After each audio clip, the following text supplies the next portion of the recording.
Krishna Krishna Krishna Hare Hare Hare Krishna Krishna Krishna Hare Hare Hare Rama Rama Rama Hare Hare Hare Ram Ram Hare Hare Hare Krishna Krishna Krishna Hare Hare Hare Krishna Krishna Krishna Hare Hare Hare Rama Rama Rama Hare Hare Hare Ram Ram Hare Hare.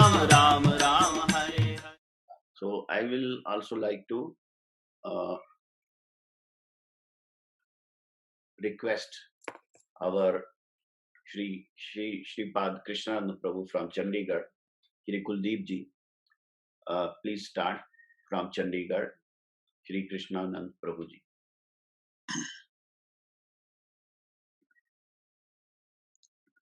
ॐ ज्ञानतिमिरान्धस्य ज्ञानाञ्जनशलाकया चक्षुरुन्मिलितं येन तस्मै श्रीगुरुवे नमः। वाञ्छाकल्पतरुभ्यश्च कृपा सिन्धुभ्येव च पतितानां पावनेभ्यो वैष्णवेभ्यो नमो नमः। नमो महावदन्याय कृष्ण प्रेम प्रदायते कृष्णाय कृष्ण चैतन्य नामिने गौरत्विषे नमः। तप्त कांचन गौरांगी राधे वृंदावनेश्वरी वृषभानुसुते देवी प्रणमामि हरिप्रिय। हे कृष्ण करुणा सिंधो दीनबंधो जगतपते गोपेश गोपिका कांत राधा कांत नमोस्तुते। वृंदायै तुलसी दिव्यै प्रियायै केशवस्य च विष्णु भक्ति प्रदे देवी सत्यवत्यै नमो नमः। जय श्री रूप सनातन भट्ट रघुनाथ श्री जीव गोपाल भट्ट दास रघुनाथ। ऐ जय गोसाईर करी चरण वंदन जहाँ ते विघ्न नाश अभीष्ट पुराण।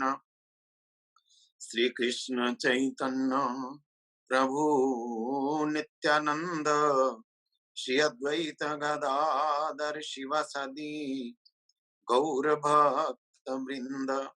हरे कृष्णा कृष्णा कृष्णा हरे हरे हरे राम राम राम हरे हरे। इतो नरसिंह परतो नरसिंह जतो जतो जामि ततो नरसिंह बहिर्नरसिंहो हृदय नरसिंहो नृसिंहमादिं शरणं प्रपद्ये। पतित पावन परम आराध्यतम परम करुणामय श्री गुरु महाराज जी के श्री चरण कमल में असंख्य कोटि साष्टांग दंडवत प्रणाम करके श्री गुरु महाराज जी की परम अहितु की कृपा प्रार्थना करता हूँ। अखिल भारतीय श्री चैतन्य गौड़ी मठ के वर्तमान आचार्य देव परम पूज्य पाद परिव्राज का आचार्य दंडी स्वामी श्री श्रीमद भक्ति भूषण भागवत महाराज के श्री चरणों में भी दंडवत प्रणाम करके उनकी भी कृपा प्रार्थना करता हूँ। परम पूज्य पाद परिव्राज का आचार्य त्रिदंडी स्वामी श्रीमद भक्ति प्रपन्न तपस्वी महाराज एवं अन्य अन्य सभी त्रिदंडी पादगण सकल वैष्णव वृंद सबके श्री चरणों में दंडवत प्रणाम करके सभी की कृपा प्रार्थना करता हूँ। हम लोगों का ये सौभाग्य है कि हमारे गुरु जी के सेवक रहे परम पूज्यपाद बसवी महाराज से हमारे गुरु जी के बारे में, हमारे परम गुरु जी के बारे में इस प्रकार गंभीर जो है बातें, पुरानी यादें हम लोग सुन रहे हैं, नहीं तो कौन बताएगा ये सब बातें, कौन बताएगा? गुरु जी का सेवक गुरु जी का वैभव होता है, अतः उनको याद करने से भी गुरु महाराज की प्रसन्नता होती है। तो गुरु जी का वैभव भी सेवक होगा। तपस्वी महाराज ने बड़ी जी जान से सेवा की है हमारे गुरु जी की। हमने देखा किस प्रकार कितना कुछ उनके पास में रहता था गुरु जी की सेवा के लिए।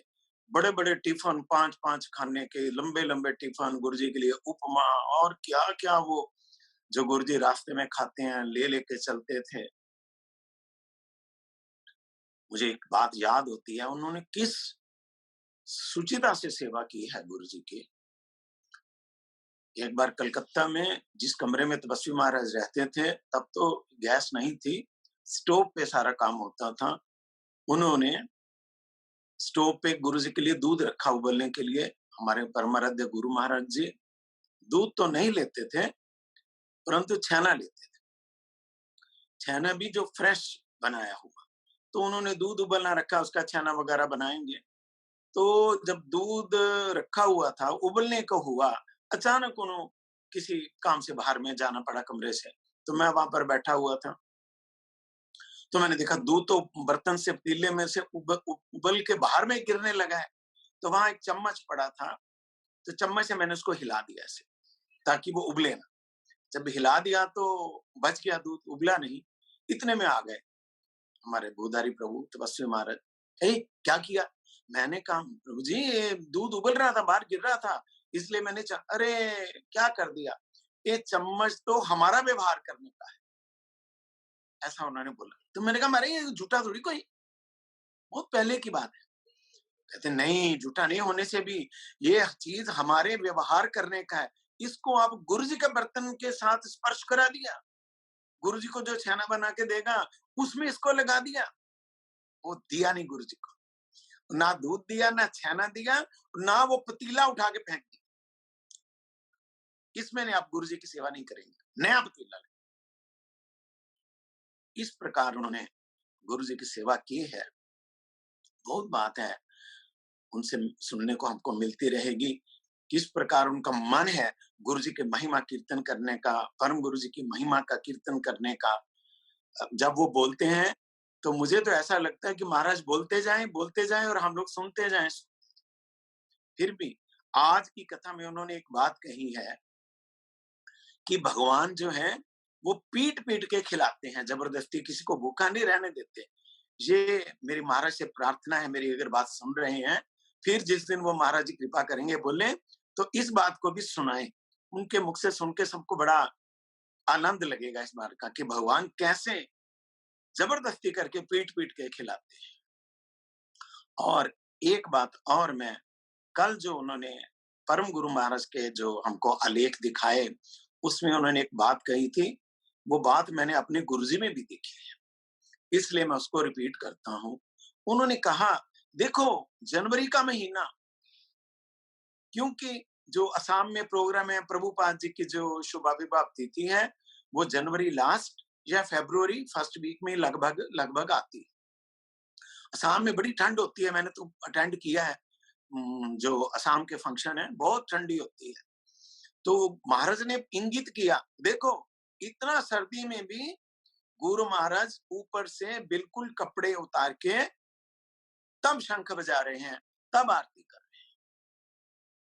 इसी प्रकार मैंने अपने गुरुजी को भी देखा, सर्दी हो कुछ हो, महाराज जब गुरुजी की आरती करते थे, मतलब परम गुरुजी की, हमारे गुरुजी जब परम गुरुजी की आरती करते थे और पुष्पांजलि देते थे तो गले से अपनी बनियान भी उतारते थे। सिर्फ गल वस्त्र लेना ही पड़ता है, उसके बिना तो होता नहीं है। वो जो बहिर्वास गुरुजी का बनियान भी उतार के ठंडे में फर्श में गुरुजी लेट के गुरुजी को प्रणाम करते थे। मैंने पूछा, तब मुझे पता चला कि शास्त्र में ये विधि है कि सिला हुआ कपड़ा पहन के इस प्रकार गुरु वैष्णव भगवान की सेवा नहीं की जाती। अतः गुरु जी बनियान भी उतार के वो जो हमारे परम गुरु जी ने किया उसी प्रकार हमारे गुरु जी ने वो एक्शन किया, इसी प्रकार आचरण किया। ऐसा ही करते थे गुरु जी। पुष्पांजलि देते समय कभी वस्त्र नहीं पहनते थे। बहुत बार देखा मैंने। जो भी है आशा करते हैं कि पूज्य तपस्वी महाराज से हम इस प्रकार और सुनते रहेंगे, कृपा करते रहेंगे। महाराज जी उनके पास तो खजाना है, भंडार है गुरु जी की कथाओं का। खैर हम आगे बढ़े थोड़ा।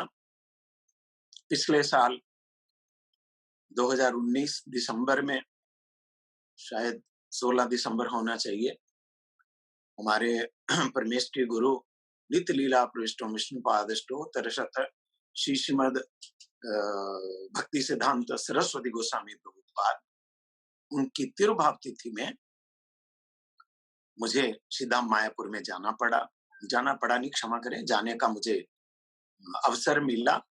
और वहां पर मेरी इच्छा थी कि जो प्रभुपाद की मूल समाधि है, प्रभुपाद के चरणों में बैठ के एक बार अटेंड करें।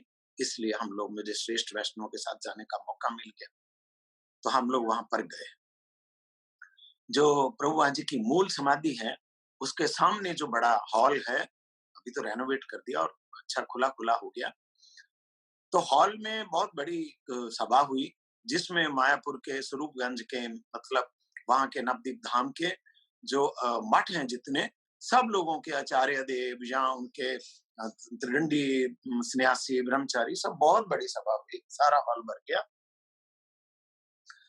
तो उस सभा में जब प्रभुपाद जी का गुणगान किया गया, उसमें हालांकि प्रभुपाद की तिथि थी, फिर भी प्रभुपाद जी का गुणगान करते हुए हमारे परम गुरु जी का गुणगान किया। वहां पर परम पूज्य भक्ति विचार भारती महाराज ने पूरी की जो प्रभुपाद के जन्म स्थान की जो उद्धार की घटना, उसके लिए उन्होंने उनके बारे में, परम गुरु जी के बारे में बोला। जो भी है, तो वहां पर सब महात्मा थे, सब ने बारी बारी से बोला। उस जो सभा थी उसको प्रिजाइड किया हमारे बहुत सीनियर वैष्णव हैं, परम पूज्यपाद संत गोस्वामी महाराज के शिष्य, वहीं चैतन्य मठ में भक्ति विजय भवन में रहते हैं, कनुदास बाबा जी महाराज। उन्होंने सभा को प्रिजाइड किया। हम लोगों को एक बार मौका मिला उनके चरणों में जाने का।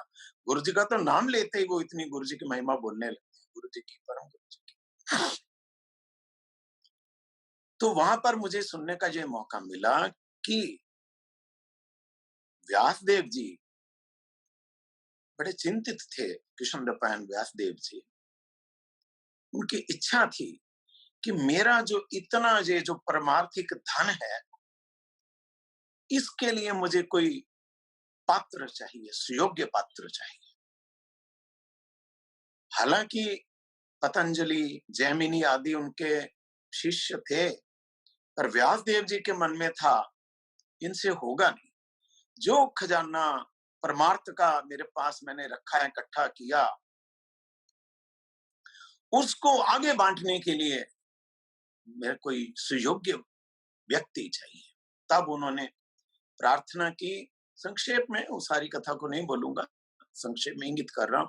तब उनकी प्रार्थना से सुखदेव गोस्वामी जी का प्रादुर्भाव हुआ, भूमिष्ठ हुए वो, और उन्होंने वो जो व्यासदेव जी का खजाना है उसको आगे, भंडार जो उनका परमार्थिक भंडार, उसको आगे परिवेशन किया।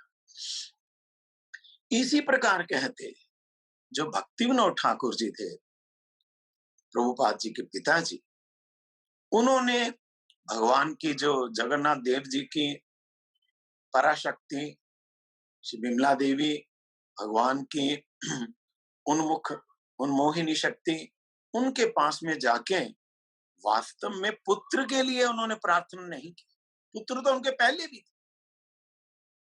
उन्होंने जाके उनसे पात्र के लिए प्रार्थना की। पुत्र के लिए प्रार्थना ना करके पात्र के लिए प्रार्थना की कि 100 से ज्यादा ग्रंथ मैंने जो लिखे हैं महाप्रभु का प्रेम धर्म के बारे में, शुद्ध भक्ति के बारे में, शरणागति के बारे में, जो खजाना इकट्ठा किया, सारी सारी रात बैठ के उन्होंने जो जीव के मंगल के लिए जो ग्रंथ रचना किया, इसका आगे परिवेशन कौन करेगा, इस बात की चिंता को लेके सुपात्र के लिए उन्होंने प्रार्थना की।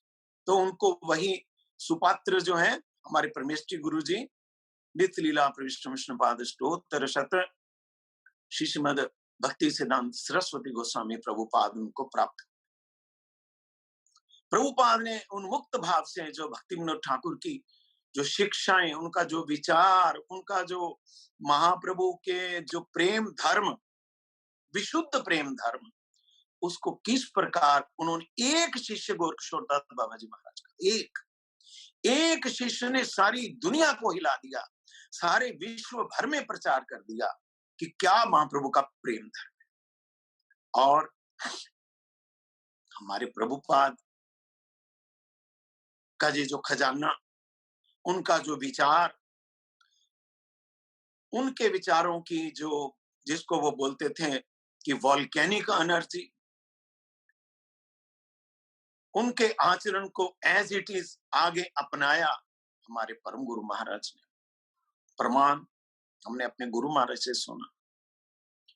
जब हमारे परम गुरु महाराज का तिरोधान हुआ, तब परम पूज्यपाद, जब वीरा सभा हुई, तब परम पूज्यपाद श्रीमद भक्ति हृदय बन देव गोस्वामी महाराज ने आके हमारे मठ में ये बोला कि हम सभी प्रभुपाद का शिष्य है। हम यद्यपि बहुत सीनियर है, परम गुरु जी का नाम लिया, वो हमसे बाद में आया, परंतु प्रभुपाद का जो सिद्धांत, प्रभुपाद का जो प्रेम धर्म, प्रभुपाद का जो विचार, जिस प्रकार माधव महाराज ने पालन किया, हम लोग नहीं कर पाया, उन्होंने एज, वहां का शब्द है, गुरु महाराज ने लिखा भी है इसके बारे में, एज टोटो इसको पालन किया। हम लोगों ने सिद्धांत में थोड़ा छूट दे दी, हम ढीले हो गए, परंतु माधव महाराज ने उसको एज इट इज पालन किया। अब हमारे परम गुरु जी का जो सिद्धांत है, उसको किसने आगे फैलाया? परम गुरु का जो खजाना है, उसके लिए आप जानते हैं, हमने अपने मुनि महाराज और वैष्णवों से कितनी बार गुरु जी की बेरा में सुना है कि हमारे परम गुरु जी ने संत गोस्वामी महाराज का बोला, शिष्य मेरे सब हैं, ठीक हैं, सब योग्य हैं, परंतु गुरु जी का नाम लेके बोला, ये मेरे हृदय की कोर में जो भाव है, उसके बराबर, उसके मुताबिक चलने वाले हैं। सबसे सुयोग्य पात्र हमारे गुरु महाराज को हमारे परम गुरु जी ने बोला, और अपना जो सब खजाना था उनमें प्रेषित कर दिया गुरु जी के हृदय में। प्रभुपाद, वहां पर एक बात सुनने को मिली, उसको मैं गुरु जी के साथ लिंक करूंगा। प्रभुपाद के समय में बड़े बड़े लोग थे जो उनका प्रभुपाद के साथ आना जाना था, जैसे रविंद्रनाथ टैगोर जी, नेताजी सुभाष चंद्र बोस और मदन मोहन मालवीय, और क्या राजर्षि शरदेंदु नारायण, इस पर बड़े बड़े जो लोग थे। और उन्होंने क्या नाम, नेताजी सुभाष चंद्र बोस ने तो प्रभुपाद जी को एक बात कही कि प्रभुपाद, आपके पास इतने नौजवान ब्रह्मचारी लड़के हैं, कुछ मेरे पास दीजिए आजाद हिंद फौज में आने के लिए, मुझे मेरे पास दीजिए। तो प्रभुपाद ने कहा, नेताजी, मेरे पास जो ब्रह्मचारी हैं, लड़के हैं, ये किसी सामान्य सेवा के लिए नहीं, जो उत्कृष्टतम सेवा है ये उसके लिए है, इसलिए मैं आपके पास नहीं भेजूंगा, सामान्य सेवा के लिए मेरे पास ये नहीं है। फिर और जो बड़े बड़े लोग थे, उन्होंने प्रभुपाद के पास एक निवेदन किया कि प्रभुपाद, आपका विचार, आपकी प्रदर्शनियां हमने देखी हैं, आपका विचार सुना है, तो ये हम समझते हैं कि आप सनातन धर्म का बिल्कुल बढ़िया से बढ़िया भाव पेश करते हैं। आपकी शिक्षा, महाप्रभु के बारे में शिक्षा, इसके ऊपर और कुछ बात नहीं है, इस बात से हम कन्विंस्ड हैं। बिल्कुल बड़े बड़े संभ्रांत लोग, पढ़े लिखे लोग उनके सानिध्य में थे, तो ये हम मानते हैं कि आपकी शिक्षा बिल्कुल विशुद्ध भक्ति धर्म की शिक्षा है। पर आपसे हमारा एक निवेदन है। क्या निवेदन है? आप कहते आप अपने जो आपके नियम हैं उनमें से जरा सी थोड़ी सी ढील दे दें। क्या ढील? एक चाय की और एक पान खाने की आप अनुमति दे दें, तो बोलते हैं देखना प्रभुपाद, बोला हे परम गुरु जी को, आपका जो मठ है इसमें शिष्यों की लाइन लग जाएगी, लाइन लग जाएगी। अगर आप ये दोनों चीजों की थोड़ी छूट दे दें, पान खाने की और चाय पीने की, शिष्यों की लाइन लग जाएगी आपके, आपका जो विचार है, आपका जो सिद्धांत है। तब प्रभुपाद ने उनको जवाब दिया, देखिए मेरे पास जितने ब्रह्मचारी हैं ऑलरेडी जो आ चुके हैं मेरे पास, ये भी अगर सारे मुझको छोड़ के चले जाएं तो भी मैं अपना सिद्धांत नहीं बदलूंगा।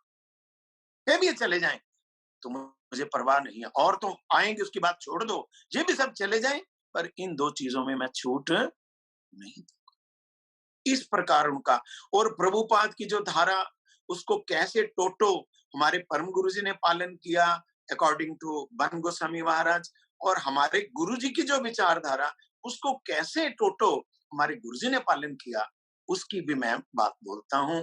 गुरु महाराज हमारे छींट की ढानी में थे, तो छींट की ढानी में आप जानते हैं कोई तब वो समय था जिसमें सारे गांव में कोई दो पहिया वाहन नहीं था, कोई स्कूटर नहीं था, तो बैलगाड़ी नहीं, ऊंट गाड़ी, ऊंट पे या ऊंट गाड़ी पे जाया जाता था। तो छोटा सा गांव है, आसपास के जो गांव के लोग कथा सुनने के लिए आते थे, लाइट भी नहीं थी, गैस में कथा होती थी, तो आसपास के लोग आते, गांव का मतलब कोई 10 किलोमीटर से, कोई इसके भी ज्यादा, पहाड़ है, वहां पहाड़ के उस पार से भी लोग आते थे बड़ा कष्ट करके कथा सुनने के लिए। तो एक दिन सुबह सुबह गुरु महाराज बैठे हुए थे, दो औरतें आई, एक बड़ी दूर गांव से आई वो, तो अनिरुद्ध प्रभु जी वो गुरु जी के पास गए, महाराज जी ये औरतें बड़ी दूर से पैदल चल के बड़ी दूर से आई हैं, कृपा करके ये हरि नाम लेने आई गुरु महाराज, आप कृपा करके को हरि नाम दीजिए। तो अब अनिरुद्ध प्रभु बोल रहे हैं, इसलिए गुरुजी ने कुछ नहीं कहा। गुरुजी ने कहा अच्छा ठीक है, वो बुलाइए उनको, पूछिए, तो बुलाइए, ने कहा पूछिए सुबह का कुछ खाया तो नहीं, उन लोग खाया तो नहीं कुछ, तो उन्होंने पूछा, तो उन्होंने इस बात, नहीं महाराज हमने सुबह कुछ नहीं खाया, सिर्फ एक एक कप चाय पी है। उन्होंने जवाब दिया, मैं वहां था, एक एक कप चाय पी। तो अनिरुद्ध प्रभु ने आके गुरु जी को जवाब दिया, महाराज कुछ नहीं खाया सुबह का, सिर्फ एक एक कप चाय पी, कुछ नहीं खाया, और चाय के साथ भी कुछ नहीं खाया। तब गुरु महाराज बोलते हैं नहीं होगा, हरि नाम नहीं हो सकता, नहीं होगा। उसके बाद में अनिरुद्ध प्रभु, उनकी पत्नी बहुत धार्मिक, बहुत भक्तिमती, गुरु जी के एक नहीं कितनी बार उन्होंने गुरु जी को रिक्वेस्ट की, महाराज ये गांव के लोग कितनी दूर पैदल चल के आए हैं, दोबारा कहाँ आएंगे, महाराज आप कृपा करके इनको हरिनाम दे दें। बहुत रिक्वेस्ट भी की और एक तरह से दबाव भी दिया। गुरु महाराज ने जवाब दिया, देखिए मुझ में था जो गुरु जी ने कहा, देखिए ये हमारा धंधा नहीं है, शिष्य करना हमारा धंधा नहीं है, हमारा गुरु महाराज ये सेवा हमको दे के गया, अतः गुरु महाराज की आज्ञा पालन करने के लिए, उनकी सेवा करने के लिए हम ये सब कर रहा है, अतः हमारा गुरु महाराज हमको इसकी आज्ञा नहीं दे के गया, अतः हम नहीं करेगा, क्षमा करें। नहीं हुआ महाराज वो परिणाम। इस प्रकार जिस प्रकार प्रभुपाद ने किया, परम गुरुदेव ने किया, उसी प्रकार का आचरण हमारे गुरु महाराज ने भी किया। Mishra ji, translation. So Prabhuji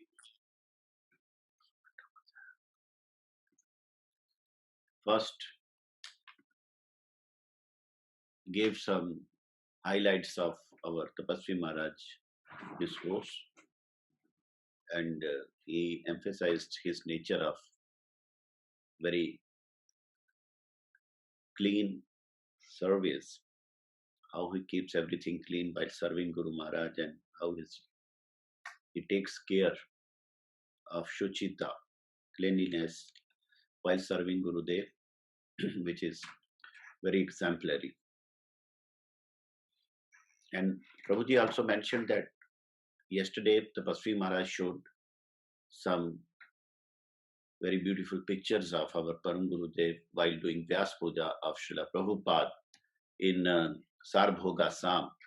That was winter, and we can see from those pictures that our Param Guru Maharaj was just wearing one upper galvastra, upper cloth, like a cotton shawl kind of a covering, which sannyasis do.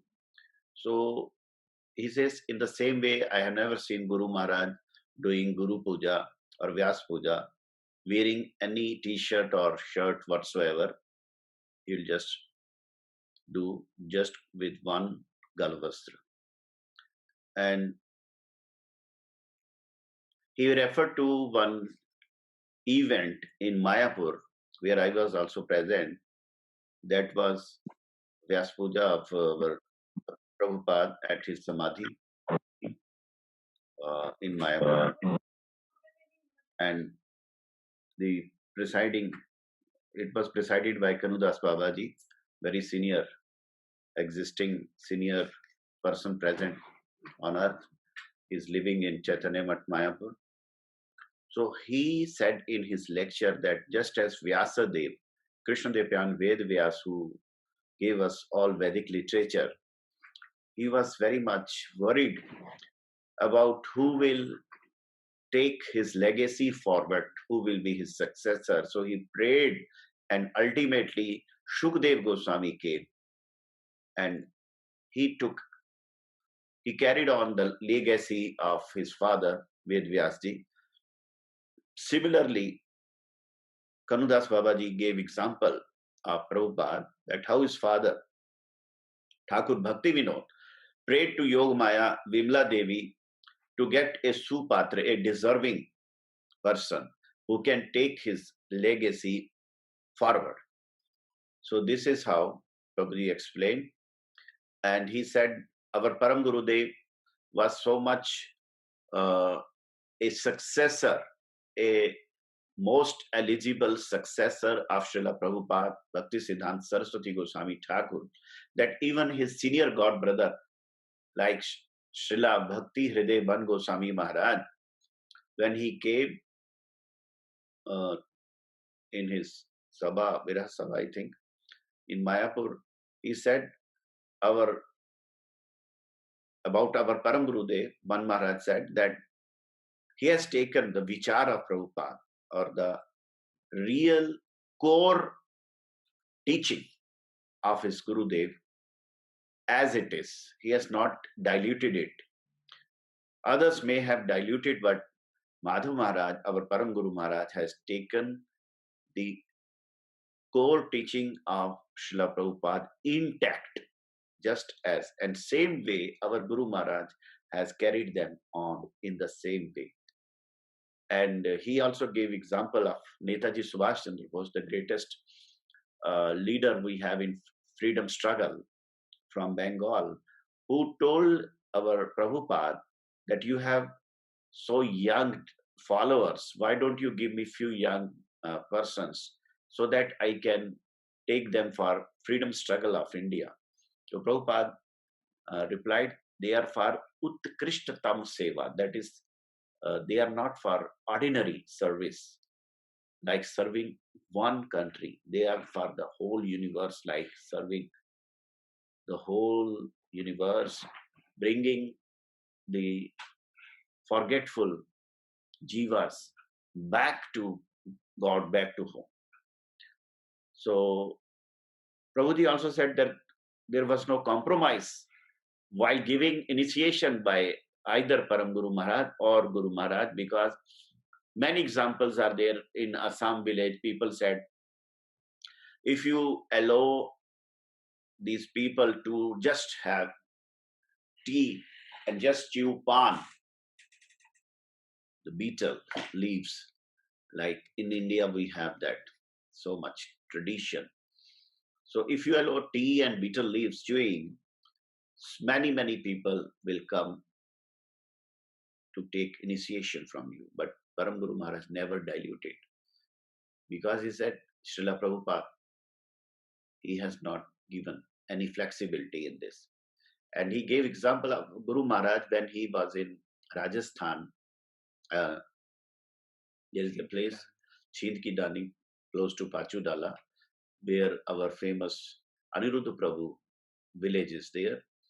So he recommended 2 village women for Harinam, but because they had taken tea in the morning, Guru Maharaj never accepted any pressure. And he said, I cannot. So that is the principal stand of our Guru Maharaj. Ji Maharaj. की बात चल रही थी गुरु जी के बारे में। एक और इंस्टेंस में हैदराबाद का बोल के इसको कंक्लूड करूंगा, शेष करूंगा। हैदराबाद में गुरु महाराज हर साल जाते ही थे। तो जब गुरु महाराज गए तो वहां के एक ब्रह्मचारी ने गुरु जी के पास आके निवेदन किया। तो कई साल से रह रहे थे वहां पे, महाराज मैं मठ का जो परिवेश है उसके साथ मैं एडजस्ट नहीं कर पा रहा हूं, अतः मैं मठ छोड़ के घर जाना चाहता हूं, मेरी एडजस्टमेंट नहीं हो रही है, आप कृपा करके मुझे आज्ञा दें।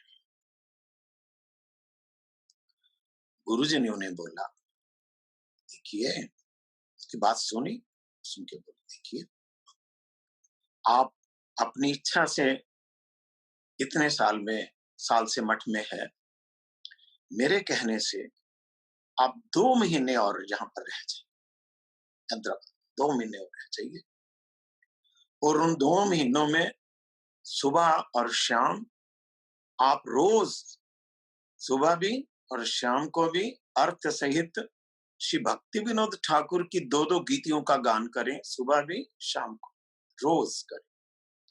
2 महीने बाद आप फिर निर्णय करें, बता दिया गुरु जी ने। तो जानते हैं गुरु महाराज का ठाकुर भक्ति विनोद की जो गीतियां हैं, कैसा गुरु जी का उसमें आवेश था, कैसा आग्रह था। मुझे याद होता है गुरु जी जब बोलते थे, पूरे मान भालो नहीं लागे संसार, जन्म मरण जरा, किस प्रकार बोलते थे गुरु जी। अतः बोला उनको, ठीक है, उन्होंने गुरु जी की बात को मान लिया, ठीक है। गुरु महाराज जब दोबारा गए अगली बार, तो गुरु जी के चरणों में आके बोलते, गुरु जी मैं मठ छोड़ के नहीं जाऊंगा। वो भक्ति विनोद ठाकुर की गीतियों ने इस प्रकार उनका मार्गदर्शन किया, इस प्रकार उनके हृदय में प्रवेश किया कि उनका जो मन है टोटली बदल गया। इसलिए भक्ति विनोद ठाकुर की गीतियों के ऊपर हमारा गुरु जी का बहुत ज्यादा ही आग्रह था। अकेली गीतियां नहीं, ग्रंथों में भी उनका बहुत आग्रह था। आप जानते हैं, उन्होंने शुरू से ही ये हमको लीला करके दिखाई। सबसे पहले वो जाके परम गुरु महाराज के कहने से भक्ति विनोद ठाकुर द्वारा रचित जैव धर्म को ले आके अनमने भाव से नहीं पढ़ा उन्होंने, अनमनस्कता से नहीं पढ़ा, दिल दे के उसको उन्होंने हृदय से उसको अनुशीलन किया। जैव धर्म पढ़ लेने से कोई अगर बोले कि मेरा ये संशय है, मेरा ये संशय है, मेरा ये संशय है, वो जैव धर्म पहले पढ़े फिर ये बात बोले तो बोल ही नहीं सकेगा। सारे संशय उसके जो है वो धुल जाएंगे। इस प्रकार भक्ति विनोद ठाकुर की गीतियों के बारे में गुरु महाराज के मुखारबिंद से हमने ये बात सुनी है कि परम गुरु महाराज ने उन्हें कहा कि देखो कल्याण कल्पतरु थोड़ा बोलो। तो गुरुजी ने कल्याण कल्पतरु की जो गीतियां हैं उसको थोड़ा बोलना शुरू किया तो गला अवरुद्ध हो गया। गला अवरुद्ध होके आवाज नहीं निकलती है और आंखों से आंसू बहने लगे। तो गुरुजी से हमने ये बात सुनी कई बार। तो परम गुरुजी ने कहा, अच्छा ठीक है, बस हो गया। तो गुरु जी इसको अपनी दीनता प्रकट करते हुए बोलते थे, शायद हमारा परम गुरु महाराज जी उनको एहसास कराना चाहते थे कि भक्ति विनोद ठाकुर की गीति क्या है। गुरु जी बोलते थे, ये भक्ति विनोद ठाकुर की गीति आमनाय वाणी, आमनाय वाणी, जैसे वेद वाणी ऐसे ही भक्ति विनोद ठाकुर की गीतियां, उनके ग्रंथ आमनाय वाणी। ऐसा भी कई बार मैंने देखा, ठंडा में भी देखा, और वहां धर्मशाला में कीर्तन हो रहा था, कीर्तन थोड़ा अलग किस्म का हो रहा था, तो हमारे परम गुरु महाराज के शिष्य, वो मायापुर में रहते थे, वो बड़े दुखी से होके ऊपर में गुरु जी के पास गए और जाके रोते बोला, मैं भी साथ में था, कि महाराज जी क्या कीर्तन हो रहा है नीचे, क्या कीर्तन हो रहा है।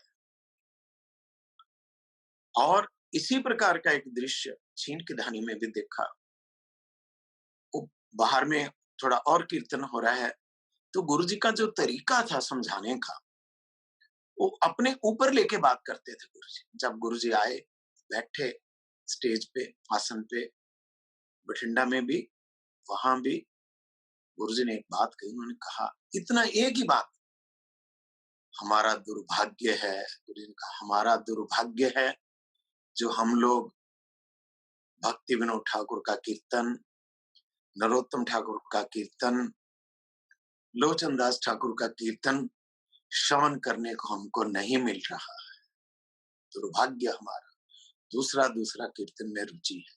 गुरु जी ने बड़ा ही वहां खेद प्रकट किया। अतः भक्ति विनोद ठाकुर के कीर्तन और भक्ति विनोद ठाकुर की जो ग्रंथ है, उनका अनुशीलन ही हमारा मुख्य उद्देश्य होना चाहिए। जो हम लोग गौड़िया, श्री चैतन्य गौड़िया मठ से जुड़े हुए हैं, मुख्य रूप से इनका, कई बार मैं देखता हूं जो हमारे नए नए लोग हैं, उनको तो ये पता ही नहीं है कि भक्ति विनोद ठाकुर के ग्रंथ कौन कौन से, ये भी नहीं पता। चैतन्य चरितामृत और चैतन्य शिक्षामृत में फर्क भी मालूम नहीं है कि चैतन्य शिक्षामृत क्या है। इसलिए सब लोग अगर श्रवण करेंगे, इनके बारे में ध्यान देंगे, तो उनको पता लगेगा जैव धर्म और चैतन्य शिक्षामृत और ये हमारा शरणागति आदि, ये सब हम याद करेंगे। वो जैसे गुरुजी ने करके दिखाया, बोलने की जरूरत नहीं, अपने आप अनुभव हो जाएगा। इसी प्रकार इन ग्रंथों का अनुभव हो जाएगा।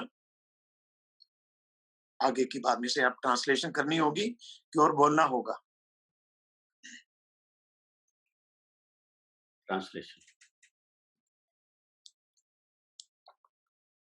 Our Prabhuji elaborating very important point today, that of Amnai Vani means Punya Parampara, preceptorial channel. The Bhagavad tradition we have, in that tradition, whatever we have been passed down from our Guru Parampara, that is Amnai Vani, Punya Parampara. So Bhaktivinoda Thakur's Kirtan is referring by Param Guru Maharaj. So many times he used to say that this is very, very important to read Bhaktivinoda Thakur Kirtan, which is Amnai Vani. And he gave example first from Hyderabad, where one brahmachari wanted to leave Math, go back to his family. So Guru Maharaj said, you have lived in the Math for so many years. I tell you to continue for a couple of months, and just in the morning and evening, you sing the two recommended Gitis of Bhaktivinoda Thakur.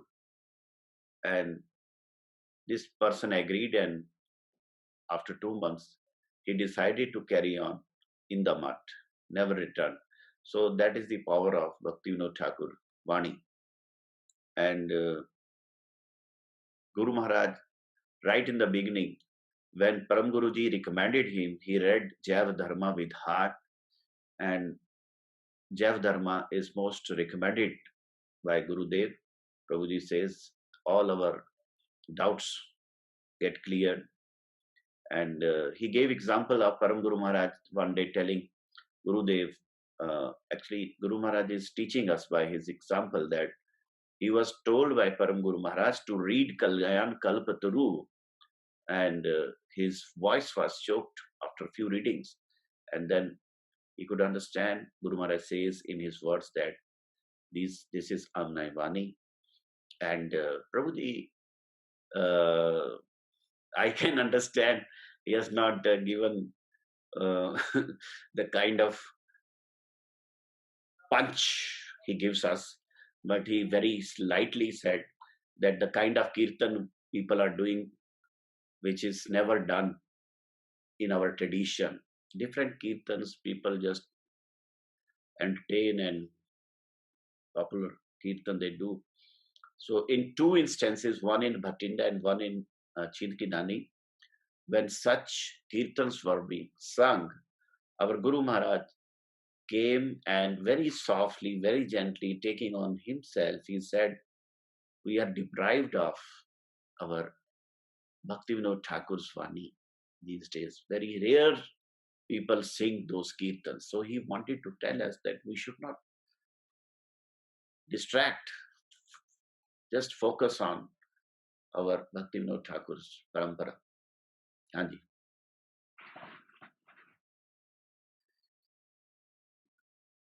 हो गया? आप दीजिए किसी और को, किसी और को बोलिए, बोलना होगा, फिर देरी हो जाएगी। कल फिर और याद करेंगे। आपकी जैसी इच्छा हो वैसा मैं कर सकता हूँ, आपकी हाँ जैसी। तो हाँ यही है, वाञ्छाकल्पतरुभ्यश्च कृपा सिन्धुभ्येव च पतितानां पावनेभ्यो वैष्णवेभ्यो। तो लतम ये नी तस्मै श्री गुरुवे नमः। जय श्री गुरु गौरांगनधारी जय श्री श्री राधा माधव जी की जय। जय नित्य लीला पर विष्णु विष्णुपाद एक स्वरचिला भक्ति सिद्धांत सरस्वती ठाकुर प्रभुपाद जी के। जय नित्य लीला पर विष्णु विष्णुपाद स्वरचिला भक्ति दैत माधव गोस्वामी परम गुरु महाराज जी की जय। जय पतित पावन परम करुणा में ओम विष्णुपाद एक श्री श्री श्रीमद भक्ति वल्लभ तीर्थ गोस्वामी गुरु महाराज जी की जय। जय चैतन्य गौड़ी मठ के वर्तमान आचार्य ओम विष्णुपाद एक भक्ति भूषण भागवत महाराज जी की जय। सभी वैष्णव के चरणों में साक्ष्य दंडवत प्रणाम। मुझे आज कहा गया है कि मैं गुरु जी के बारे में कुछ बोलूं, जबकि मेरे में कोई क्वालिटीज नहीं है और मेरे को कुछ पता भी नहीं है इतना कुछ, बट आप लोगों के आगे मुझे बोलने को कहा गया है। मैं 2012 में गौड़ी मठ से जुड़ा। उससे पहले मैं आता रहता था कभी-कभी घर वालों के साथ। तो मैं 2013 में मुझे मायापुर जाने का मौका मिला फर्स्ट टाइम। तो मैं मायापुर गया। तो उस टाइम मुझे कुछ पता नहीं होता था कि गुरुजी कौन है, गुरुजी के बारे में कुछ था।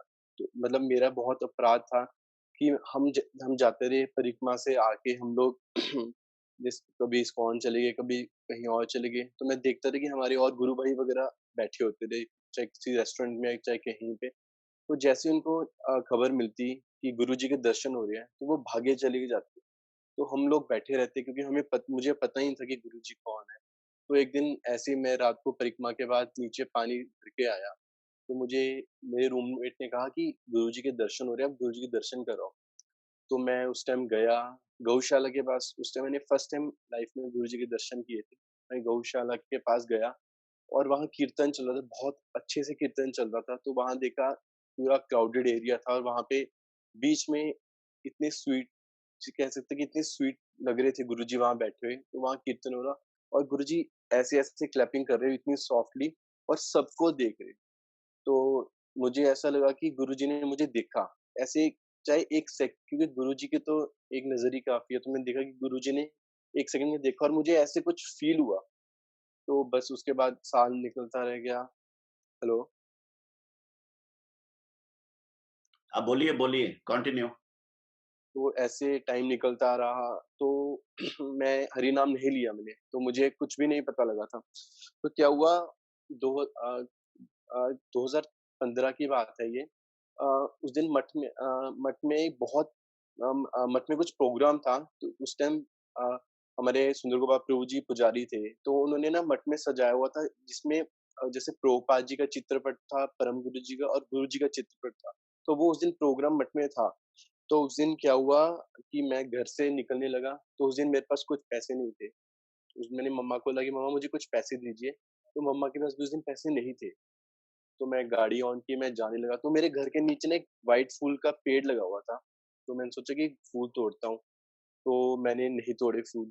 तो मैं बहुत शाय किस्म का आदमी हूँ, मैं नहीं तोड़ा। मैंने सोचा नहीं तोड़ूँगा, लोग क्या बोलेंगे? तो मैं गाड़ी से जाते लगा।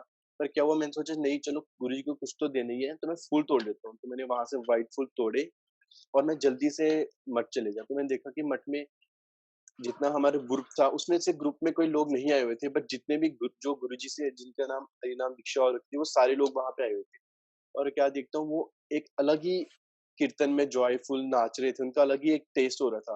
मैं देखता हूँ कोई झंपू बजा रहा है, कोई नाच रहा है, और मतलब मैं देखता हूँ कि सारे इतनी खुशी में कि उनको कुछ है नहीं, बस वो नाच रहे हैं, गुरु वर के आगे नाच रहे हैं। तो मैं क्या करता हूँ, मैं सोचा कि अब मैं फूल कैसे दूँ, इतने लोग हैं, मैं कैसे फूल दे सकता हूँ?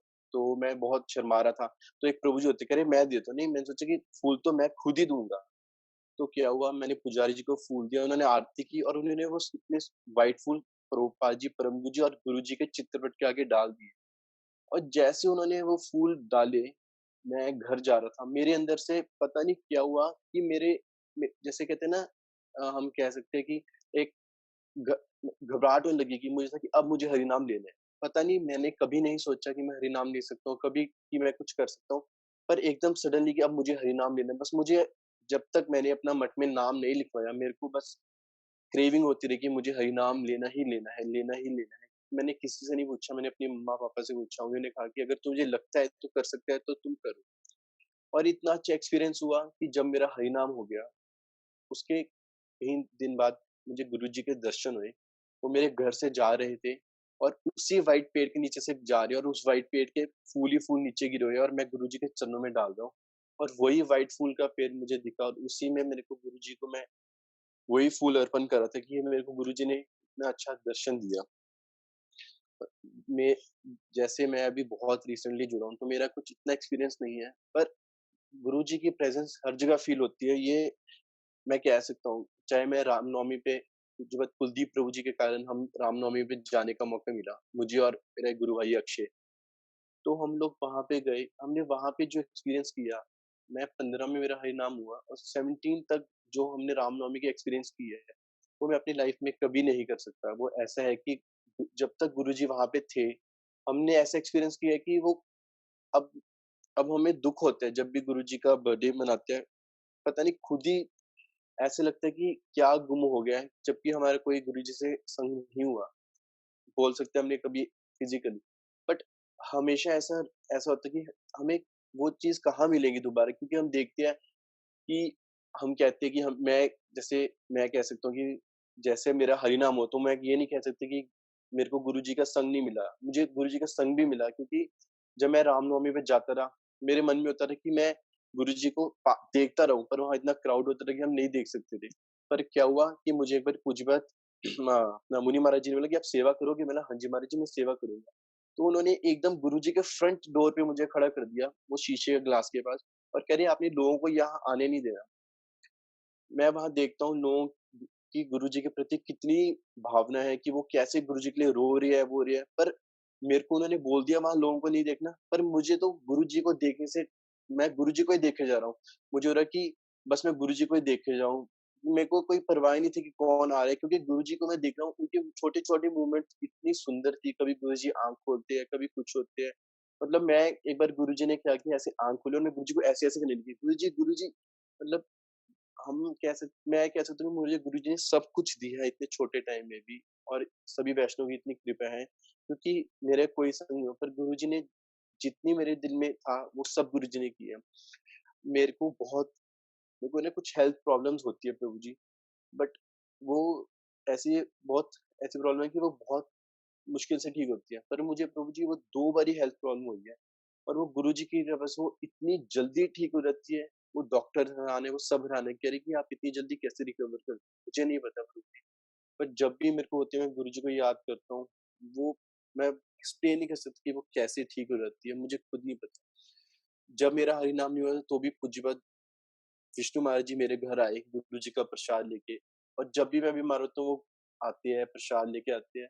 मुझे ये नहीं पता कि मैंने गुरु जी को क्या दिया है, पर गुरु जी ने मुझे बहुत कुछ दिया है, बहुत कुछ, इतने छोटे टाइम में भी मतलब मैं ये नहीं पता कि मैंने गुरुजी को क्या दिया, कि मैं क्या दे सकता हूँ, मैंने कुछ भी नहीं दिया। बट गुरुजी ने जो मुझे दिया है इतने छोटे टाइम में, वो मैं मतलब मैं बता ही नहीं सकता प्रभु जी। राम सब स्पेशली रामनवमी जो हमने अटेंड की है कुलदीप प्रभु जी के कहने से, वो एक्सपीरियंस प्रभु जी रोंगटे खड़ा कर देता है कि कैसे हम सोच मैं सोच भी नहीं सकता कि ऐसा कोई व्यक्ति हो सकता है, जो हम गुरुजी के बारे में सुनते हैं कि ऐसी-ऐसी कोई कौन कर सकता है। इम्पॉसिबल थिंग्स गुरुजी ने की है। मतलब मेरे लिए तो रामनवमी सबसे स्पेशल है। मैंने फर्स्ट टाइम देखा गुरुजी ने अपने हाथ 3 उँगलियों से त्रिदंड को पकड़ा था। उन्होंने कैसे उनको मुँह में अपना दही दी गया तो गुरुजी ने दही भी खाया। ऐसी स्टेज में उन्होंने ऐसी-ऐसी लीलाएँ दिखाई है प्रभु जी की मैं नहीं एक्सप्लेन कर सकता कि मेरा हरिनाम कैसे हुआ, मेरी दीक्षा कैसे हुई। जबकि पूरे मैं कह सकती हूँ पूरे चैतन्य गौड़ीय मठ में जो सबसे एक व्यक्ति है जिसमें कोई क्वालिटी नहीं है वो मैं हूँ। बट गुरुजी ने मुझे इतनी कृपा दी है कि मेरे को सभी वैष्णवों से इतना प्यार मिलता है। जैसे मिश्रा प्रभु जी ने मुझे कहा भी, और कुलदीप प्रभु जी, विष्णु महाराज जी, मुनि महाराज जी, ये सब मुझे इतना जो प्यार देते हैं, मैं को पता नहीं कि वो मुझे क्यों देते हैं, बट वो मुझे दे रही है। मैं बता नहीं सकता कि मेरे पास तो कुछ है ही नहीं प्रभु जी बताने के लिए, पर जो गुरुजी ने ऐसे-ऐसे एक्सपीरियंस दिए हैं, वो प्रभु जी मैं क्या बताऊँ कि ढंग से माला भी नहीं कर पाता, पर गुरुजी ने इतना प्यार दे दिया, हरि नाम दीक्षा दे दी प्रभु जी, जो कभी सोचा भी नहीं था कि कभी हो सकता है। घर पे छोटे भाई का हो गया, मम्मा का हो गया, सोचा नहीं था प्रभु जी कभी ऐसे हो सकता है। प्रभु जी हो गया टाइम प्रभु जी। चाहते हो अब बोलना चाहते हो तो बोलो, आपकी मर्जी। सो जी, मैं तो आप लोगों का सबका थैंकफुल हूँ कि मैं इतनी अच्छी जगह हूँ कि जहाँ पे इतने अच्छे गुरुदेव हैं, उन्होंने इतनी अच्छी फैमिली दी है, वो मैं कभी नहीं भुला सकता प्रभु जी।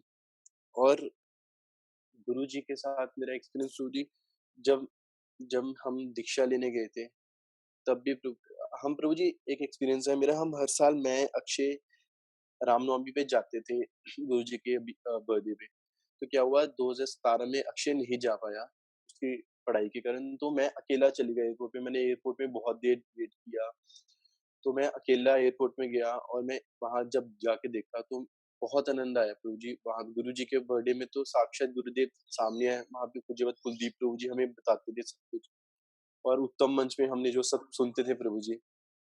पर प्रभु जी मेरी लाइफ की सबसे एक मेमोरी ये है कि प्रभु जी कि मैं 2017 में गुरु जी के दर्शन कर पाया, कि गुरु जी ने इस वर्ल्ड में जो लीला की, क्योंकि मैं लास्ट टाइम प्रभु जी वहाँ था प्रभु जी। मुझे सबसे बड़ी ये खुशी है कि गुरुजी ने मुझे अपने पास हमेशा बुलाया प्रभु जी। 3 साल में जो मुझे जितना मुझे गुरुजी ने दिया है प्रभु जी, मैं वो कभी कभी भी नहीं भूल सकता कि मैंने कुछ कुछ भी नहीं किया प्रभु जी, मैंने आज तक गुरुजी के लिए एक ढंग से कुछ भी नहीं किया, पर गुरुजी ने मुझे हर साल प्रभु जी अपने पास बुलाया, हर ओकेशन में अपने पास बुलाया प्रभु जी। किस मैं ये नहीं समझती कि प्रभु जी मेरे लिए क्यों क्यों मेरे को इतना प्यार देते हैं प्रभु जी, कि मैंने उनको आज तक कुछ नहीं दे पाया, पर उन्होंने जो मुझे इतना कुछ दिया प्रभु जी, मैं किसी ने इतना प्यार नहीं दिया प्रभु जी। माँ-बाप के अगर किसी माँ-बाप के प्यार से भी ज़्यादा है प्रभु जी, कि वो प्रभु जी इतना प्यार देते हैं, इतनी अच्छी जगह रखा है प्रभु जी। कुछ कहने लायक नहीं हो प्रभु जी, कि खुद को शर्म आ जाती है कि मैंने क्या किया है कि जो मुझे गुरु जी इतना प्यार करते हैं। क्यों क्या किया है कि मेरे को गुरु जी हमेशा प्रभु जी फ़ील होता है कि हाँ, गुरु जी मुझे बहुत प्यार करते हैं। हमेशा ऐसे फ़ील होता है प्रभु जी कि कैसे हो गया ये, क्यों हो गया, पर पता नहीं प्रभु जी। पर आप सबको थैंक यू बोलता हूँ कि, और मैं सबको सॉरी बोलता हूँ कि अगर मैंने कुछ गलत बोल दिया हो। मुझे नहीं पता लगा, पर जैसे मुझे बोला था सबने तो मैंने बोल दिया प्रभु जी। अंशाकल पृथ्वी की सुनी कोई बच्चे। So our Abhishek Prabhu from Chandigarh, with his beautiful expressions and feelings for Guru Maharaj, he is among the young generation of our God brothers who recently got Harinam. He said, I actually started coming to Mata in 2012, but got initiation later. And he thinks that his visit to Mayapur in 2013, his darshan of Gurudev in Goshala, Mayapur, and he is offering white flowers to the uh, oil painting of Gurudev in Chandigarh. All those feelings, he is telling that maybe Guruji accepted his offering, and he also had confirmation in dreams of those things, and he felt the presence of Guru Maharaj. And he specially mentioned his Vyas Puja offering in Calcutta in last like 2015, 16, 17, and he was witness to the pastimes, final pastimes of Guru Maharaj. And main thing is he thinks that the kind of spiritual feelings he has, that Guru Maharaj loves him like his own child, and that is very, very strong feeling he has. And he says, I do not have any eligibility, but how Guru Maharaj loves me, I don't know. So बहुत बहुत धन्यवाद अभिषेक प्रभु जी, बहुत अच्छा आपने ये सब हमें बतलाया। वास्तव में गुरु जी की कृपा ही सब कुछ, गुरु कृपा ही केवल है। और वो गुरु जी की कृपा किस पे बरसेगी, कब बरसेगी, ये गुरु जी जानते हैं। ये गुरु जी के हाथ में है। सब लोग उस कृपा को चाहते हैं, लेकिन वो देने का जो मन गुरु जी का ही हो तो वो कृपा प्राप्त होती है। तो आई थैंक यू ऑल। मैंने जो दिल्ली मठ की टेलीग्राम आपको दिखाई थी, उसमें 4 मई 1988 में दिल्ली का जो मठ प्रारंभ हुआ, गुरुजी ने किया, उसी के कंटिन्यूटी में मैं आपको गुरुजी की वो लेटर भी बता दूं जो कंफर्म करती है कि उन्हीं दिनों वो स्टार्ट हुआ दिल्ली मठ। इस लेटर में गुरु महाराज ने दिल्ली मठ की जो पहली जो ब्रांच थी उसकी बात की, और ये लेटर मैं आपके सामने रख रहा हूँ, आप इसको देख सकते हैं। बड़ी 5/4/1988 5/4/1988। तो इस लेटर में गुरुजी ने बतलाया कि किस प्रकार उनका दिल्ली मठ का पोजीशन मिला। नेक्स्ट पेज पे है वो उस ये अप्रैल 20 तारीख को पोजेशन मिला था बिल्डिंग का, तो 4 मई को इनॉग्रेशन हुई थी। तो ये वहां की इतिहास गुरुजी ने इस लेटर में लिखा। इसमें गुरुजी ने लिखा कि फर्स्ट पैराग्राफ की 5th line, I shall leave for Dehradun with party on 10th April morning, where I shall stay up to 17th-18th April. The owner of the house in New Delhi has stated that he will give possession of on 21st April, and after that the deed will be registered within 15 days or so. तो आज 20 अप्रैल है और 2020 है, और ये गुरुजी 20 अप्रैल को possession मिला दिल्ली मठ का, और वो था 20 अप्रैल 1988। तो ये जो पोजेशन हमको मिला, दिल्ली मठ का शुभारंभ हुआ, वो आज की समझो इम्पोर्टेंट तिथि है। लगभग 32 साल हो गए। 20 अप्रैल 1988 को पोजेशन मिला, और आज हम 20 अप्रैल 2020 में बात कर रहे हैं। गुरुजी ने इसके बारे में लिखा, और वो जो टेलीग्राम मैंने दिखाई थी उसमें गुरुजी ने लिखा कि 4 मई को वी हैव स्टार्टेड दिल्ली मठ। तो उसकी जो इनागुरल फंक्शन 4 मई को हुआ। तो हम आज भी दिल्ली मठ की उस घटना को याद करके श्री चैतन्य गौड़ीय मठ पहाड़गंज दिल्ली की जय बोलते हुए, श्री श्री श्री श्री राधा श्याम सुंदर जी की जय बोलते हुए गुरुजी की इस लेटर को कंक्लूड कर रहे हैं। गुरुजी ने कहा, we shall next go to Shimla on 24th April and return to Delhi again via Chandigarh by 3rd May 1988. After completing the work in New Delhi, I shall return to Calcutta with party. Whatever you have done well for the purchase of the house in New Delhi for our branch Mutt office. May all merciful Srila Gurudeva bless you. My love to you all. Affectionately yours, signatures Guru Maharaj. तो ये गुरुदेव ने confirmation दी है कि दिल्ली की कब date हुई है। तो हम लोग बड़े भाग्यशाली, आज दिल्ली पहाड़गंज से हमको हमारे गुरु वर्ग परम पूज्य श्री तपस्वी महाराज जी का सुनने को भी मिला। सो इसी के साथ आज आपसे विदा लेते हैं। वांछा कल्पतरुभ्यश्च कृपा सिंधु भैवचा पतितानां पावनेभ्यो वैष्णवेभ्यो नमो नमः।